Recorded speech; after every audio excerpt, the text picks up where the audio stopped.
Balancing studies and leadership. যদি আপনি university student হয়ে থাকেন, পড়াশোনার পাশাপাশি কিভাবে ক্লাবিং করা এবং বিভিন্ন প্রোগ্রামে অ্যাটেন্ড করা, এসব কিছু কিভাবে করবেন অনেকে প্রশ্ন করে থাকেন।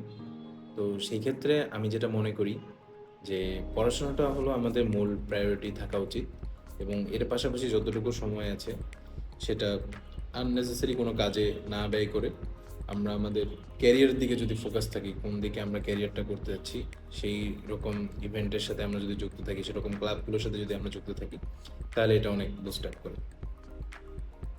ক্লাবিং করতে আসলে বেশি সময় দিতে হয় না, অনেকে মনে করে যে অনেক সময় মনে হয় দিতে হয়, কিন্তু প্রতিদিন যদি আপনি 20 মিনিট 30 মিনিট করে দেন তাহলেই কিন্তু ইনাফ এটা ক্লাব চালানোর জন্য। সো আমরা সবাই চেষ্টা করব মাইক্রো ম্যানেজমেন্ট যত কম করা যায়, এবং সকল জায়গায় কিভাবে অংশগ্রহণ করা যায় এই মাইন্ডসেটটা আমরা রাখবো।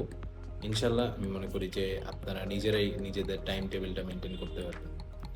আর আরেকটা যেটা করতে পারেন যে দিনের শুরুতেই যদি আপনি ফজরের নামাজ পড়ে বা ভোরবেলাটা আপনি যদি কাজে লাগাতে পারেন ক্লাসে যাওয়ার আগে, তাহলে এটা হলো সবচেয়ে বেশি ইফেক্টিভ হয় পড়াশোনার পাশাপাশি অন্য কাজ করাতে। এবং আরেকটা যেটা করতে পারেন সেটা হলো যে নোট করে রাখা যে কখন কি করবেন, তাহলে যাতে আপনার মাথায় ক্যাচ করে যে আমার তো এই সময় এটা করতে হয়। সো এইরকমভাবে এই কয়টা ওয়ে ইউজ করে আপনি কিন্তু আপনার টাইম ম্যানেজমেন্টটা করতে পারেন। ধন্যবাদ সবাই।